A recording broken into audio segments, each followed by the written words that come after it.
If you're a parent, you're almost guaranteed to face this at some point. The dreaded ear infection. It's so painful for your child, it's stressful for you, and honestly, it can be pretty confusing. So today, we're breaking down everything you need to know about what doctors call otitis media. So let's kick things off with a number that might just shock you. A staggering 80% of children will have at least one ear infection by the time they're 3 years old. Yeah, you heard that right. This isn't some rare illness. It's practically a rite of passage for toddlers, which is exactly why it's so important for us to understand what's going on. All right, here's our game plan. First, we'll get really clear on what an ear infection actually is. Then, we'll dig into why little kids are just so susceptible to them.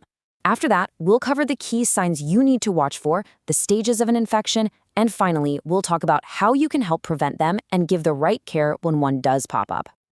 Okay, let's start with the basics. What exactly are we talking about when we say ear infection?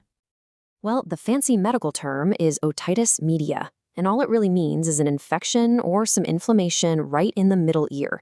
That's the little air-filled pocket just behind the eardrum. When that space gets infected, it starts to fill with fluid or pus, and that creates all that pressure and pain. So what's causing all this trouble? Well, here's the thing. Ear infections rarely just appear out of nowhere. Actually, between 80 and 90% of them are a direct result of another illness. You know, when a child has a common cold, tonsillitis, or even inflamed adenoids, those germs can literally travel right from the throat up into the middle ear and start a whole new infection. And that brings us to a really key question. Why on earth does this happen to children so often? The answer, believe it or not, is simple anatomy. You see, the main reason kids get so many ear infections comes down to one tiny part of their body, the eustachian tube. This little tube connects the middle ear to the back of the throat. In an adult, it's pretty long and it's sloped, so fluid drains out easily. But in a child, that tube is much shorter, it's narrower, and it's almost horizontal. Just think of it like a poorly designed drain pipe. It gets clogged with the slightest bit of mucus, trapping all that fluid and basically letting bacteria have a party. And on top of that, faulty plumbing. A child's immune system is still a work in progress, which makes it way harder to fight off germs. So when you start adding in other factors, like being around secondhand smoke or just being with other sick kids at daycare, you've got the absolute perfect storm for ear infections. So knowing how easily these infections can get started, what are the signs that we as parents should be looking for? Knowing these is your first step to getting your child help, and fast. The most obvious sign is going to be ear pain. A young child might show you this by pulling or rubbing or just tugging at their ear. You'll also often see a really high fever, sometimes spiking up to 40 degrees Celsius, along with a lot of irritability and just trouble sleeping. A sudden loss of appetite is another big clue, because swallowing can actually be painful for them. And of course, any kind of fluid draining from the ear is a definite red flag. But here's something absolutely crucial to remember. Not all the symptoms are obvious. An ear infection can be a great pretender. It can actually cause vomiting and diarrhea, which makes you think, oh, it's a stomach bug. But that pressure and inflammation in the ear and throat can affect the nerves that trigger nausea. This is one of the main reasons a diagnosis can get delayed. So just remember this. If your child has an upset stomach and a fever, it is always worth thinking about their ears. Okay, so let's say you suspect an ear infection. What's actually happening inside your child's ear? And how do doctors even approach treating it? An acute ear infection usually moves through 3 stages. First up is the congestive stage. This is where the inflammation starts and the eardrum starts looking red. Then comes the pus-filled stage, where fluid builds up behind the eardrum, causing it to bulge out. This is when the pain and the fever are at their absolute worst. Finally, if that pressure just becomes too much, you get to the rupture stage, where the eardrum actually perforates and all that pus drains out. Now, when that rupture happens, a child's pain and fever often just plummet. So it's totally natural to think, phew, great, it's over. The worst has passed. But is that really the case? And the answer is a hard no. This is a really common and pretty dangerous misconception. While the immediate symptoms get better, that rupture means the infection has now advanced.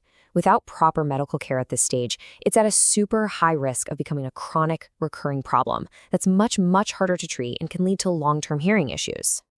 This brings us to the really critical difference between an acute and a chronic infection.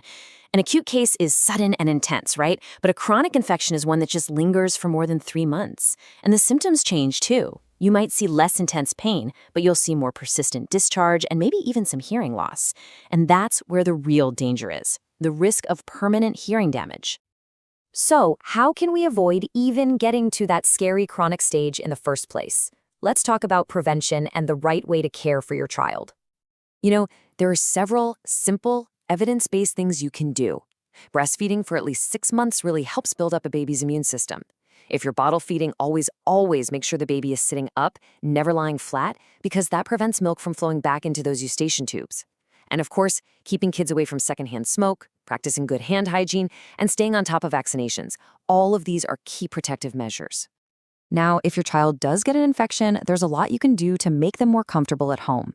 Gently clean any discharge from the outer ear, but please never stick anything inside the ear canal. Keeping their nose clear with a saline spray actually helps their ears drain. You can manage their pain with doctor-approved medication and try offering soft foods that are easier to swallow. And this all leads to a question that I know a lot of parents have. If some of these mild cases can resolve on their own, is it okay to just wait it out and see? The answer from medical experts is crystal clear. Delaying treatment is a dangerous gamble.